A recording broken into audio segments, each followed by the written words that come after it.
Okay, punta naman tayo sa ating copy trading way to earn dollar. Siyempre, hindi mawala yung mga busy person sa ating community sa trading, no? May mga classmate tayo or kasama tayo na busy sa kanilang business or sa kanilang trabaho sa work. Iba, student, masyadong busy sa trabaho, sa pag-aaral. So, gusto pa rin nilang makasabay sa market. Pero yun nga, walang time or hindi permitted ng time. Okay? So, kanino natin pwede pagkatiwala yung ating uh, investment? So, dati meron akong copy trading. Ang problema, hindi ko siya talaga matutukan at I think hindi siya para sa akin. Hindi ko siya ma-sustain ng ganong kagaya ng ginagawang mga kagaya ng ginagawa ng ibang mga nagpapakapi. Nakakabilib nga sila eh. So, kagaya na lang itong mga nire-recommend natin.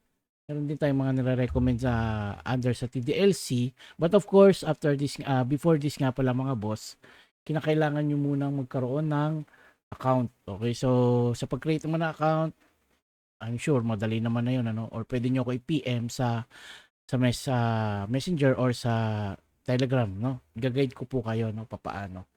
Okay, so given na meron na, okay na yung inyong mga account, kailangan fully verified dyan. Siyempre, kailangan may fund para makapag-copy.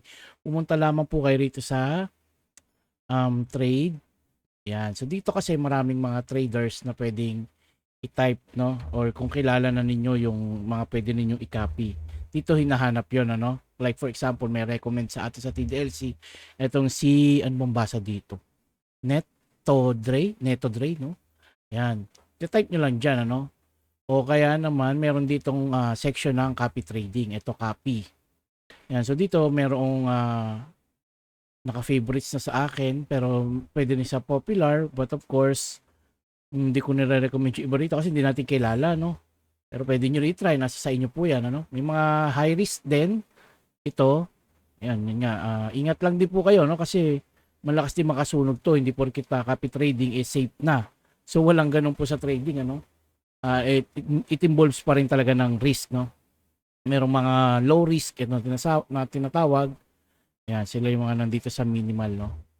Minimal risk. Okay, pero gaya nga nasabi natin, meron tayong recommended sa atin sa TDLC. So, sino nga ba yon? Yung mga pinupost si Kuya Nurse, pwede ninyo i-try yun. Ito, meron 27 copiers. And si Kingflix, FX Capital, naka 561 na siya. Low risk lang din siya, 3 risk 3 lang siya, 3 risk lang. Si Black Cat, yung natin, Lodi Black Cat natin, Yan. So, ito yung sinasabi natin na kapag nag-copy tayo, hindi naman 100% ay gain ng gain, di ba? Yun. So, may time na talaga na-down. Even si si Black Cat, I think, nagganon din before, no? Ayan, no? Na-down din siya, pero nakita naman niya bumawi, So, pag may system kasi talaga yung isang trader, talagang kayang-kaya naman bawiin, no? Yan. So, paano nga ba ito ibalik? Yun, dito, back lang. Yan, no? Then, tignan natin si Kingflix. Ayan, ito yung kanyang performance. Maganda pala ng kanyang no? Medyo nakakakaba rin, maraming week, no? Pero ayun, siyempre, nga rin yan, manage pa rin yung expectation talaga or yung risk, no? Yung risk management, sobrang halaga pa rin. But ako ito, personally, ito yung aking nire-recommend.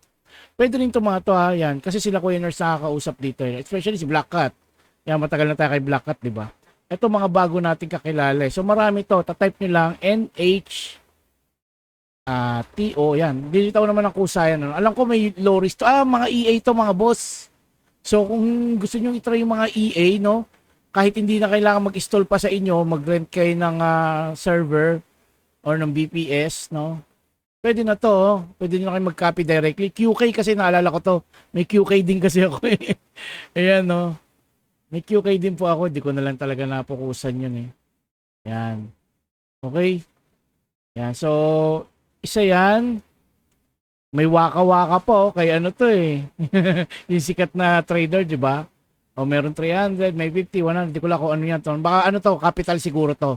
So yun nga pala, no? Paano nga pala mag-copy or mag-ready ng funds? Walang problema mga boss dahil kailangan nyo lang ng funds, of course. Depende sa trader na inyo i-copy. For example, itong sila NH, sila Neto, meron siyang 50 no, suggested, then 300 or 100. Kumbaga, yun yung nakikita ng mga trader na ito na parang safety, no? na safety line para hindi tayo basta ma-liquidate. Yun lang naman yun, ano. And about sa account type, huwag kayong mag-alala dahil automatically, kung ano yung ginagamit ni trader na ikakopy natin, yun na po yung a-adjust ng kusa. Like for example, copy mo yan, kung unwari, yung minimum is 50 at mayroon kayong 50 sa capital nyo, no? Or sa fund nyo, yan, pwede ninyong ilagay dito 50, no? Tapos copy settings, hayaan nyo lang muna yan, in proportion lang muna, no? Huwag nyo munang galawin yan. Then copy. Unless mayroong sinasuggest si trader. So dito makikita yan sa info, no? Sa info about trader. Ayan, QK nga to, meron ako nito eh. Yon, ayos pala, no? Ayos. Okay, yan. So, ito kagaya nito, meron pa yung ano, ayan, ito meron pala investment na ano, requirement siya, oh. Or suggested siguro yan, ano?